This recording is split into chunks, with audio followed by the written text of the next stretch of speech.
mga kapwang kayang-kaya niya kung kakayanin, mga kapwa na mas mahina kesa sa kanya. 1 Peter 2:17, show proper respect to everyone. Madaling igalang yung makapangyarihan dahil baka tayo may takot. Madaling igalang yung nagbibigay sa atin dahil tayo nakikinabang. Subalit paano natin itinatrato yung mas mahina kaysa sa atin, yung kayang-kaya natin kung gugustuhin natin. Romans 12:16, live in harmony with one another. Do not be proud, but be willing to associate with people of low position. Do not be conceited. Ubod ng linaw na itinuturo po ng Biblia na kailangang iginagalang ang lahat ng tao, lahat ng uri ng tao, kahit pa nga hindi sila kagalang-galang. Iginagalang natin maging ang hindi kagalang-galang dahil tayo ay magalang. At kung tayo po ay magalang, hindi binibigyan ng korte o hugis ng kaharap natin ang ating pagkilos. Our behavior is not dictated by the behavior of others. So we are respectful, not because people are respectable, but because we are respectful. At hindi dapat yun naiiba kahit sino ang kaharap. At huwag daw magmamataas at tayo maging handang makihalubilo sa anumang uri ng tao, siya man ay mababa sa pagtingin ng lipunan. You are kind if you commiserate with others in their sufferings. Kung tayo nakikiramay sa pagdurusa ng iba, ay mabuti ang ating loob. Hindi yung iba na natutuwa pa pag may napapahamak. At ito mga kapatid, isang test kung talagang mabuti ang ating puso, tinatablan tayo ng salita ng Diyos. Kahit yung taong inis na inis kayo, kahit yung taong galit kayo, kahit yung taong maraming masamang ginawa sa inyo, pag siya'y napapahamak, nasasaktan din kayo kahit malang bahagya. Yun ay isang magandang pagsukat kung tayo ay mabuting tao.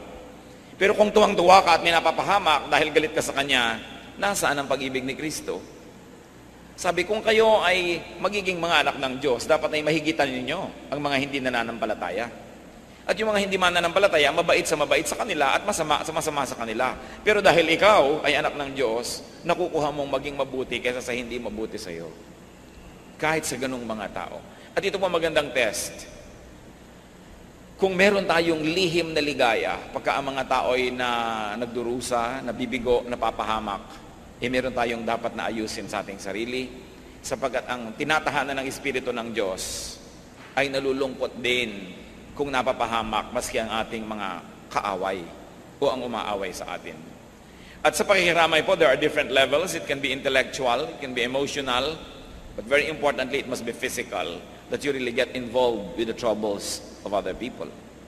Hindi lang yung, sige, ipagpe-pray kita, pero ginagawa po natin kung ano yung practical na pwedeng gawin, hindi na kailangan ipanalangin pa dahil pwede na natin gawin. Nangangailangan halimbawa ng tulong ating kapwa, huwag na ipagpe-pray kita kung may maitutulong tayo. Maaaring hindi buong-buo nating maibigay ang pangangailangan nila, pero yung makatulong man lang tayo ng ilang bahagi doon, pag marami nagtulong-tulong, mabubuo rin yun. Yan po ang napakadaling pagtaguan ng mga Kristiyano, yung sabihin, ipagpe-pray kita. Kasi iniisip nila, pag nasabi na nila yon, ligtas na sila sa pang ibang pananagutan sa buhay. Pero ang tunay na kabutihan ay pakikiramay sa physical na paraan. To be there, to be a warm body, and to be actively involved in somebody else's deliverance or solution. Hebrews 13:3, remember those in prison as if you were their fellow prisoners, and those who are mistreated as if you yourselves were suffering. Ito ang hinahanap sa atin ng Biblia na uri ng pakikiramay sa ating kapwa, na bagamat hindi ka nabilanggo ay aariin mong isa ka ring nakaranas mabilanggo at ganoon na magiging pagtingin mo sa mga nakakulong. Na kung ikaw ay hindi man nakakaranas na maiwanan ng asawa o kaya ay mapagtaksilan o kaya ay masunugan ng bahay o malubog sa baha ang bahay, ay halos ganoon ng iyong nadarama at dinarama kung ang kapwa mo ay naralagay sa ganong kalagayan. Ang nagiging pagtulong tuloy, lubos. Marami pong uri ng pagtulong. Merong isang bagyo, nagpadala tayo ng konting damit, masaya na tayo. Nagpadala ka nagbigay ka sa mga tao ng tigi-tigisang bag na may bigas, may pagkain, masaya ka na, nakatulong ka na. Isang kainan lang yun eh. Mamaya sa susunod na oras ng pagkain, wala na naman silang kakainin. Kung minsan po ay nagiging cosmetic, no? Yung nararamdaman ng tao na siya'y nakatulong na. Sapagkat akala natin, minsan lang tayo nag-abot, pwede na. Na mayroon tayong mga nangangailangang mga kapatiran, mga kamag-anak, mga kaibigan na minsan mong binigyan, sabi mo, nakapagbigay na ako, pass ka na sa ibang susunod. Pero ang need ng tao tuloy-tuloy, sunod-sunod. Kung ang tao ay nangangailangan ng gamot, na ibili mo ng gamot ng isang inuman, pero sa susunod, anong iinumin niya?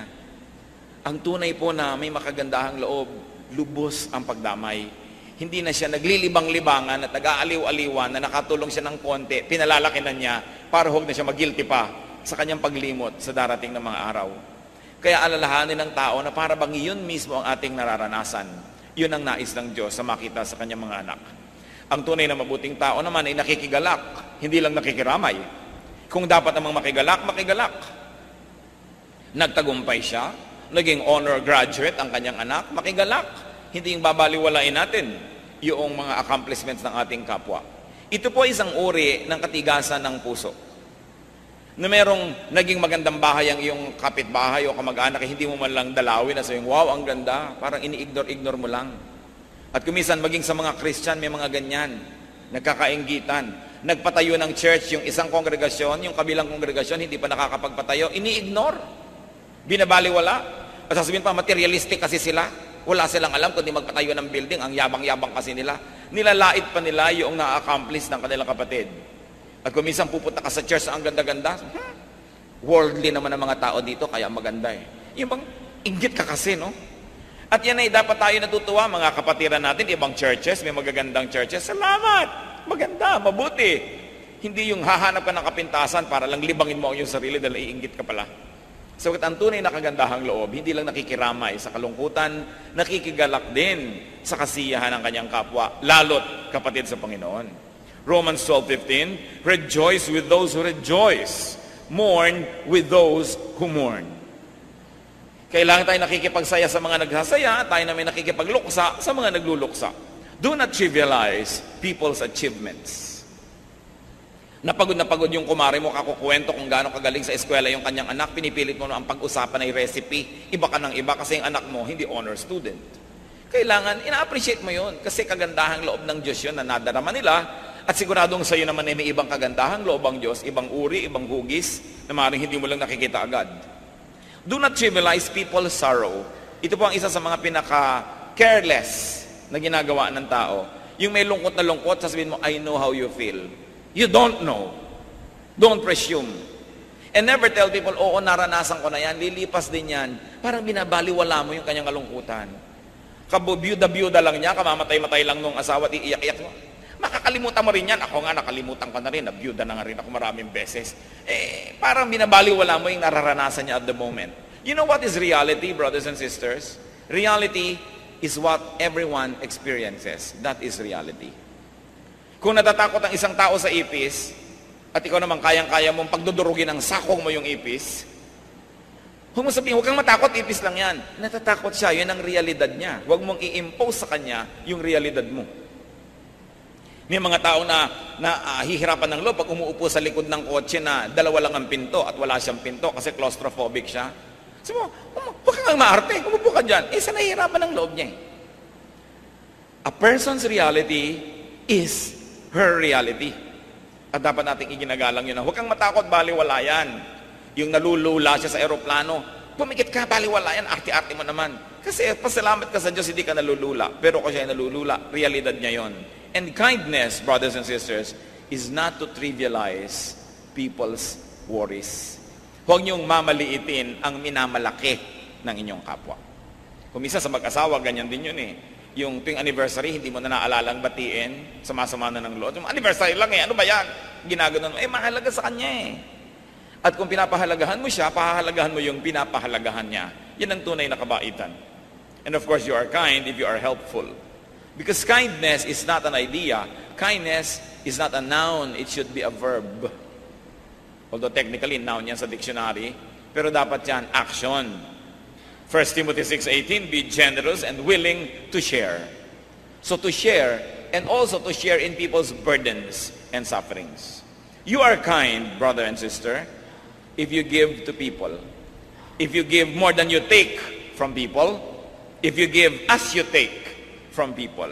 Yan ang tunay na kabaitan. Hindi one-way street. Tayo ay nagbibigay, At tuwing kaya natin, hinihigitan natin ang pagbibigay kaysa sa paghingi.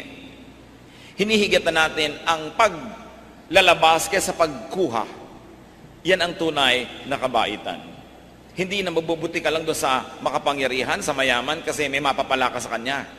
Ang tunay na kagandahang loob ay yung ginagawa mo sa taong hindi makagaganti, hindi makapagbabayad, hindi makapagsusukli man lang ng iyong kabutihan.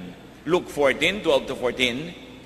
Then Jesus said to his host, when you give a luncheon or dinner, do not invite your friends, your brothers or relatives, or your rich neighbors. If you do, they may invite you back, and so you will be repaid. But when you give a banquet, invite the poor, the crippled, the lame, the blind, and you will be blessed.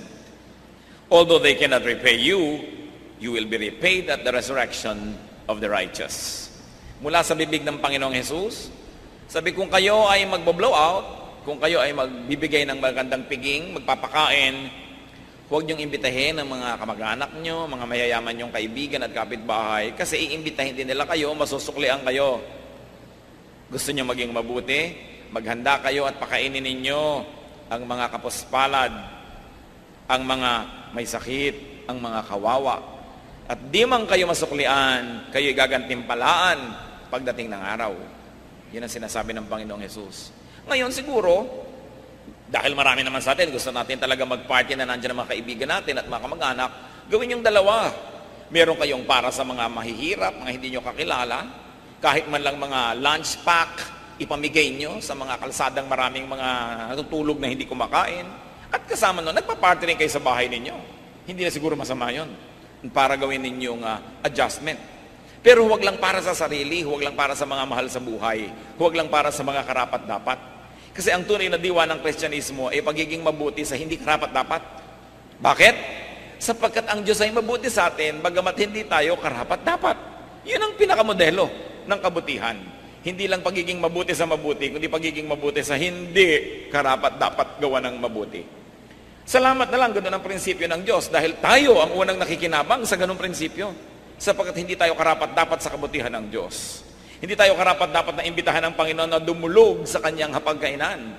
Pero tayo iniimbitahan lahat at tayong lahat ay pinakakain. Kaya yan ang marapat nating ulitin sa ating kapwa.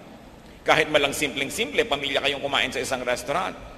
Hindi naman siguro masama na umorder ka ng isang putaheng masarap at pagkatapos ibigay mo doon sa waiter na nag-serve sa'yo, maiuwi niya sa kanyang pamilya. E di, nakapagpakain ka na rin ng hindi mo kaano-ano. At yun ang diwa ng Kristyanismo. Pwede kayong magtanong sa waiter, anong paborito ba dito na menu? Ano ba dito sa menu ang paborito mong pagkain? Anong paborito ng pamilya mo dito na maire-recommend mo sa amin? Hindi magre-recommend siya. At bilin mo at ibalot mo para sa kanya, ang tuwa na lang niya at ang tuwa sa iyo ng Diyos. Kesa sabigyan mo ng tract na pulyeto, repent, ibibigay mong ganyan, accept the Lord Jesus Christ, although that is not bad. Pero anong talab nun kung hindi mo naman ginagawa ng mabuti yung kapwa mo? Kung binigay mo yung isang balutan ng masarap na pansit at kasabay pa yon, baka basahin. Baka maniwala na meron kang pagmamalasakit sa kanya. Kaya kailangan action, hindi salita. Action. You are kind if you share good things with people outside of your love circle. At yan ang sinasabi ng Panginoong Jesus. Proverbs 25:21. If your enemy is hungry, give him food to eat. If he is thirsty, give him water to drink. Nakikita niyo po na lagi ang hinahanap sa atin ng Panginoong Jesus, mahigitan natin ang ginagawa ng karaniwang tao. Yung magawa natin yung kabaligtaran. Yung higit lalong mainam at kaibig-ibig. At makikita nyo kung ang lahat ng tao sa mundo ay Kristiyano, ang tahimik ng buhay. Doon nyo malalaman kung maganda ang isang policy. Ang tanong mo, kung lahat ito ang gagawin, maganda ba? Kaya yung mga may pila, yung isa ay kamag-anak mo, ayaw pumila, gusto niya mauna, ang tanong mo, kung ang lahat ay yan ang gagawin, maganda ba? Para sa lahat. Pagka mayroong isang ayaw magbayad ng buwis, sabi, hayaan mo na lang yung mayayaman na magbayad, huwag na ako. Ang tanong, kung lahat ay tutulad sa iyo, mabuti ba yan? Para sa ating lahat. Yun po ang pamantayan ng mabuti. Kasi mayroong mabuti para lang sa iyo pero hindi mabuti para sa lahat. Kaya ang tatanong mo, kung ginawa ng lahat ang ganyan, mabubuti ba tayo? At ganoon ay tinuturo ni Jesus. Kung lahat gagawin ng turo ni Jesus, tatahimik ang mundo. You are kind if you bless others with conscious commissions and conscious omissions. Yung iniisip mo, buo sa yung loob, alam na alam mo, ginagawa mo ang isang bagay dahil mabuti para sa kanya. O kaya kapatid, alam na alam mo, pinipigil mong ang sarili mong gawin ang isang bagay dahil hindi makakabuti sa iyong kapwa pag ginawa mo yon. At ito ay kabutihan. Kabutihan na hindi aksidente, hindi tsamba-tsamba, talagang sinasadya. So nagpapasya ka, ano ba ang gagawin ko para makabuti sa aking kapwa? Ano ba ang hindi ko gagawin para mapabuti sa aking kapwa? Katulad kung nakikita nyo sa mga kapitbahayan, 99% sa Metro Manila, siksikan ng mga bahay. Bihira naman yung may mga lote, malalayo ang bahay mo sa iyong kapwa. Magpapatugtog ka ng pagkalakas-lakas na radyo. No, ano mangyayari? Narindi na yung kapitbahay mo. Magpa-party kayo dahil debut ng anak mo. Hanggang alas 2 ng umaga, nagkakantahan kayo ng mga sintonado ninyong mga karaoke. Parusa sa inyong kapwa. So ang tanong, itong ginagawa ko ba'y mabuti sa aking kapwa? Ang dami-dami na may mga OFW tatay, nagpadala ng radyo, nagpadala ng sound system para malaman ng lahat. Kalakas-lakas magpatugtog. May mga batang nagigising, may mga may sakit na hindi na makatulog, nabubulahaw, may mga papasok sa opisina o sa pabrika na hindi na makatulog dahil ang ingay-ingay ng kapitbahay. Mabuti ba yun? Yan ay dapat natin pinag-iisip-isip. Isa sa mga bisyo ng ating lahi na hindi nakakatuwa, ang iingay. Pupunta ka sa isang tahimik na bundok sa paanan ng makiling para maligo sa batis, ang nadidinig mo mga radyong kelalakas. Hindi mo na marinig ang huni ng mga ibon o kaya ang mga tunog ng batis dahil ang ingay-ingay ng mga sound system ng mga nagpupunta dyan.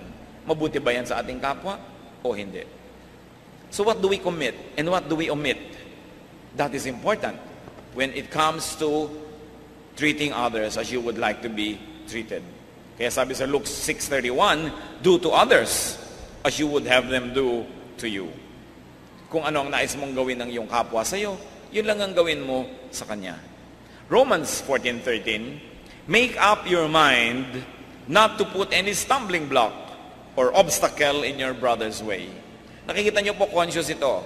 Magpasya ka, pakaisip-isipin mo, tiyakin mo na ikaw ay nagpapasya na hindi mo haharangan ng iyong kapwa. Na hindi mo siya bibigyan ng ikatitisod, hindi mo bibigyan ng balakid ang mga gusto niya at mga hangarin niya sa buhay. Mahalaga yung ginagawa natin yung ganyan. Ito napakasimpleng mga bagay, mga kapatid. Pero ito ang hinahanap ng mga tao sa mga nagsasabing Kristiyano sila.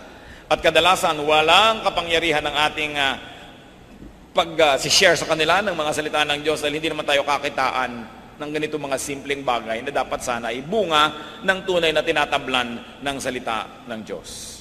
You are kind if you find joy in sharing and giving despite personal sacrifice.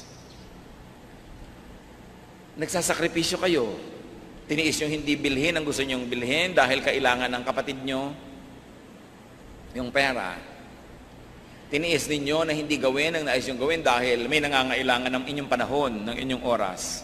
Bagamat hindi kayo sobrang masaya na hindi nyo nagawa ang gusto nyo, pero may bahagi na inyong puso na nagagalak dahil nagawa nyo ang mabuti. At yan, kung nararamdaman natin mga kapatid, isang magandang senyales na mabuti ang ating puso. Alam niyo po, hindi lahat ng nakay Kristo ay mabuti na yung puso niya.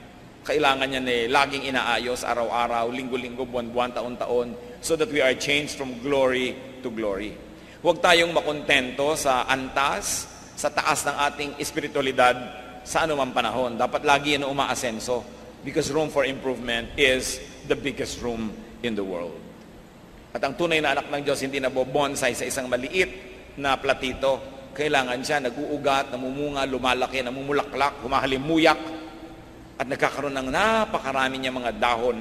Ganun ang buhay espiritual na napapansin at pinaniniwalaan ng iba. Acts 20:35. In everything I did, I showed you that by this kind of hard work, we must help the weak. Remembering the words, the Lord Jesus Himself said, it is more blessed to give than to receive. Kung mabuti ang ating puso, may kagalakan tayong nadarama, tuwing tayo ay nagbibigay. Pagamat may saya ka kung ikay tumatanggap, pero mas malalim ang saya kung ikay nagbibigay. Ba't natin ito pinag-uusapan? Because we're doing self-examination. Kailangan naman malaman natin kung saan tayo nakatindig, saan tayo nakatayo, anong grade natin sa ating espiritualidad. 2 Corinthians 8, 1-3. And now, brothers, we want you to know about the grace that God has given the Macedonian churches. Out of the most severe trial, their overflowing joy and their extreme poverty welled up in rich generosity. For I testify that they gave as much as they were able and even beyond their ability.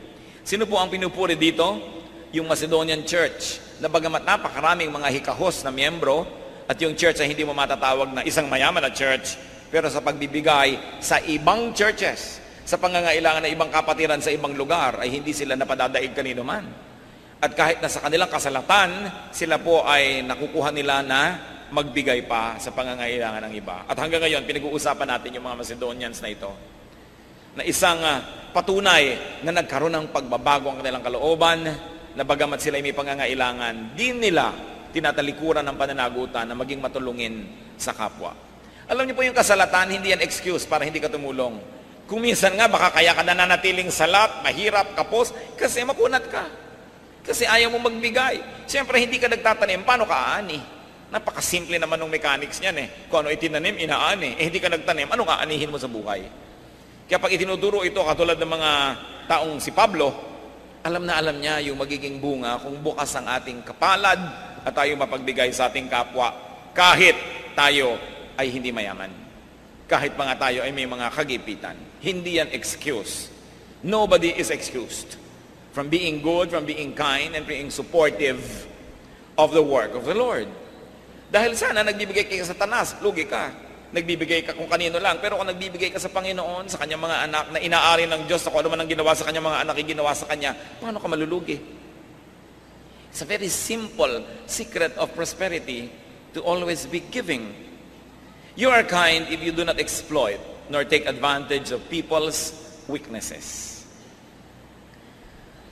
Ang mga tao po, dumarating ang panahon na sila'y mahina, kayang-kaya nating maniobrahin. Kung minsan may iba silang tinutuunan ng pansin, hindi napapansin ang ginagawa natin, pwede nating dayain, pwede nating kupitan, pwede nating nakawan. Pwede natin silang gamitin nang wala silang kamalay-malay. Pwede natin silang utuin. Pwede natin silang bigyan ng mga kung ano-anong mga pambulag para natin sila mapakinabangan. Pero ang anak ng Diyos, oras na nakita niya yung moment of weakness, hindi niya yon sinasamantala. Katulad sa Biblia, yung mga tao nakita nila ang kanilang magulang na hubad, di ba't naparusahan? Kasi pinagsamantalahan nila yung pagiging tulog ng tao, lasing pa nga, hindi nila iginalang, tiningnan nila ang pagkakahubad na parusahan. Kasi ang taong tulog, maski pa nga dahil lasing, lalo mong dapat igalang. Yung hindi niya papayagan na gawin mo sa kanya o sa kanyang presensya kung siya'y gising, huwag mo rin gawin kung siya'y tulog. Kailangan ginagalang mo ang iyong kapwa. Yung may cellphone ng iyong kapwa, pinapakialaman mo, tinitingnan mo kung sinong kausap, anong pinag-uusapan, hindi dapat ginagawa. Pero siguro kung asawa kayo at meron kayong konting duda na napagtataksilan kayo, meron kayong konting excuse. Why? Because you are one. Kasi kayo'y isa. Kung siya'y napahamak, damay ka rin. Pero yung kaibigan mo lang, kahit pa nga kasintahan mo, hindi mo dapat ginagawa yan kasi hindi pa kayo mag-asawa. You respect people's privacy. And not being able to defend their secrets is a form of weakness. Hindi mo dapat sinasamantala yon. Yung mga mahihirap na tao na pinipilit mong mapakinabangan sila dahil wala silang magagawa, kakapit sila sa patalim, isang uri ng pagsasamantala. At ganoon din yung pagpapautang ng sobrang laki ng tubo, yan ay pagsasamantala sa kahinaan ng kapwa. Deuteronomy 24:14-15. Do not take advantage of a hard man who is poor and needy, whether he is a brother Israelite or an alien living in one of your towns. Pay him his wages each day before sunset, because he is poor and is counting on it.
So kung may namamasukan, arawan lalo na ang kanyang sweldo, huwag nang pabukas-bukasin kasi kailangan na niya yun. Kaya nga pinapatulan niya yung arawan na sweldo dahil sa isang kahig, isang tuka.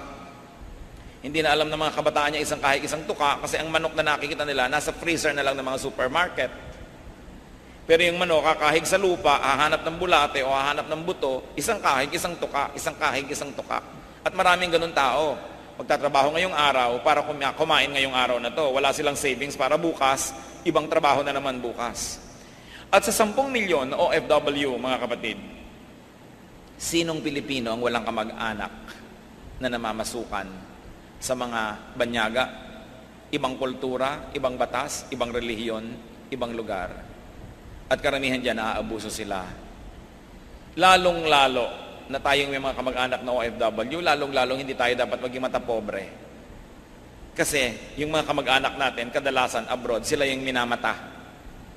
So bakit mo gagawin sa kapwa mo yung ayaw mong ginagawa sa tatay mo, sa kamag-anak mo, sa tiyo mo, sa nanay mo, sa ate mo?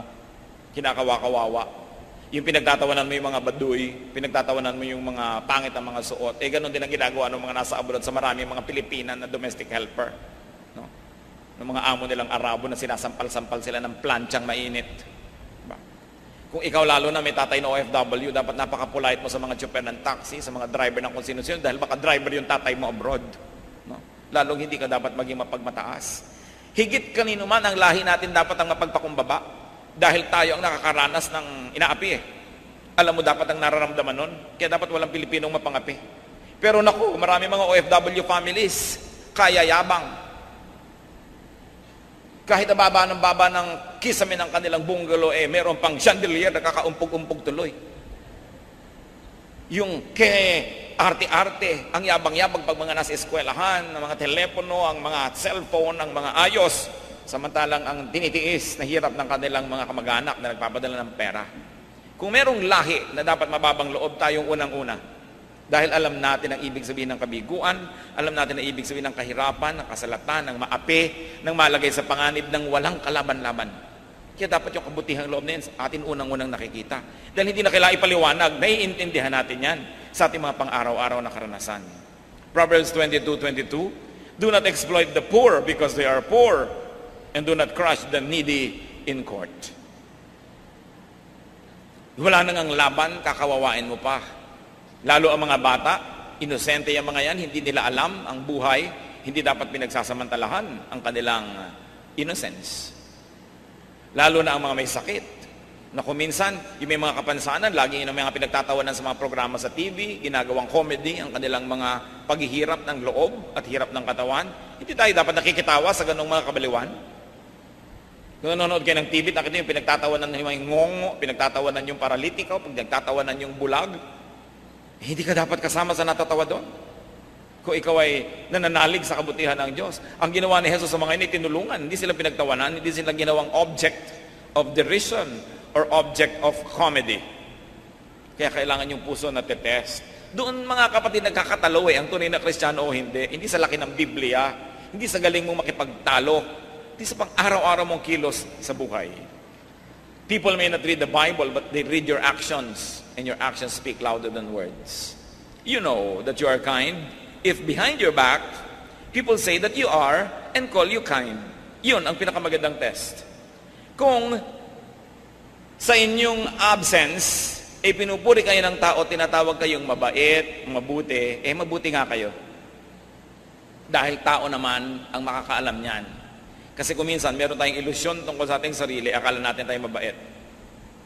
Paano kayo pinag-uusapan ng mga sarili nyong anak kung sila-sila lang ang nag-uusap? Paano tayo pinag-uusapan ng mga sarili nating kapatid pag sila-sila lang ang nagkakaumpok-umpok? Paano tayo pinag-uusapan ng mga kaopisina, kaeskwela, halimbawa, mga kaibigan? Kadalasan, yun ang totoo tungkol sa atin. Proverbs 27 verse 2, let another praise you and not your own mouth, someone else and not your own lips. At yan ay isang magandang patotoo kung tayo nga ay mabuti. So maging mabuti. Yung pagiging mabuti, mga kapatid, I like to make a very personal definition. Yung kabutihan, nasa loob yon. Nasa isip, nasa puso, nasa philosophy, ng tao. So maging mabuti, pero higit doon, maging mabait. In my very personal application is bait is action. Buti is a state of your mind. It is a state of your soul. But bait is what you do with your buti. Kaya maging mabuti at pagkatapos maging mabait. Maraming mabuti ay hindi naman mabait. Pero meron din mga mabait na hindi naman talaga mabuti. No? Pero mabait yung ipinapakita nila, kabaitan. Dapat tayo, loob at labas pareho. Mabuti ka na, mabait ka pa. The Bible calls us to kindness. More than to yung mga kung ano-anong concept natin ng holiness. Kasi yung pagsabing be holy, doon nga tumataas ang yung pakiramdam tungkol sa iyong sarili, nilalait mo ang iyong kapwa. Yung issue ng holiness na yan, kadalasan, yan ang naghihiwalay sa atin sa maraming tao. Pero ang gusto nyo na tayo mapag-isa kasama ng mga mananampalataya, bigyan ng halaga yung kabutihan. The Bible calls us to kindness and to be kind. Ephesians 4:32, be kind and compassionate to one another. Panapanahon lang ang pangangailangan natin ng kabutihan at kabaitan ng kapwa. Pag dumating ang panahon na kayong nangangailangan ng charity, tiyakin ninyo na kayo makakatanggap dahil nagtanim naman kayo nito. 1 Thessalonians 5:15, make sure that nobody pays back wrong for wrong, but always try to be kind to each other and to everyone else. Huwag suklian ng sama ang kasamaan at sikapin na kabutihan ng isukli kanino man. Hebrews 6:10, God is not unjust. He will not forget your work and the love you have shown Him as you have helped His people and continue to help them. Makatarungan daw ang Diyos at di niya lilimutin ang kabutihang ginagawa natin sa Kanya. At tatanungin ninyo, paano natin nagagawa ng mabuti ang Diyos? Sa pamamagitan ng paggawa ng mabuti sa ating kapwa. So test yourself for kindness. And therefore, test your Christianity. The test of the pudding is in the eating. Ang tunay na pagsubok at pagsukat sa pagiging Kristiyano ay sa pinaggagawa natin araw-araw sa mga maliliit na bagay. At kung tayo magkakamali man, mabuting magkamali doon sa panig ng sobra kang naging mabait kesa kulang ang iyong naging kabaitan. If you're going to commit a mistake, brother and sister, err on the side of kindness rather than err on the side of unkindness. Being kind is actually planting. So, you don't have to be holy and righteous to be kind. You only have to be wise. Because it is a kind of planting, and the Bible tells us that what you plant, you harvest. But, being kind is also a matter of gratitude.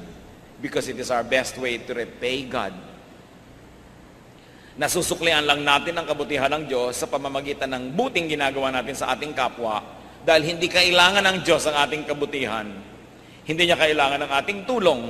Pero paano natin siya matutulungan? Sa pagtulong sa kapwa. Hindi kailangan ng Diyos na bigyan natin siya. So paano natin siya mabibigyan? Sa pagbibigay sa ating kapwa. At lalong-lalo namang hindi kailangan ng Diyos sa ating patawad. Pero nagagawa natin yan kung pinapatawad natin ang ating kapwa. Inaari ng Diyos na siya rin ang ginagawa natin ng mabuti. So to be kind to others is not only to be kind to others, it is also to be kind to yourself. Because whatever you do, it will go back to you. God is kind to us. There is no reason why we cannot be kind to others. So be like God, be godlike, be godly. And it only means be kind. Napakabuti, napakabait ng Diyos. Kindness is a sure debt payment. Pambayad sa utang natin sa Diyos, and it's also a sure investment. Because God is just. He always punishes evil and rewards good. Nagpapasalamat kami sa iyo aming Diyos dahil maaari kami magbulay-bulay at pag-isip-isipan ng mga parang kung minsan ay hindi na namin nabibigyan ng pansin dahil hindi naman urgent. Pero napakahalaga ang kalagayan ng aming puso, ang aming kindness. Una, Lord, salamat po.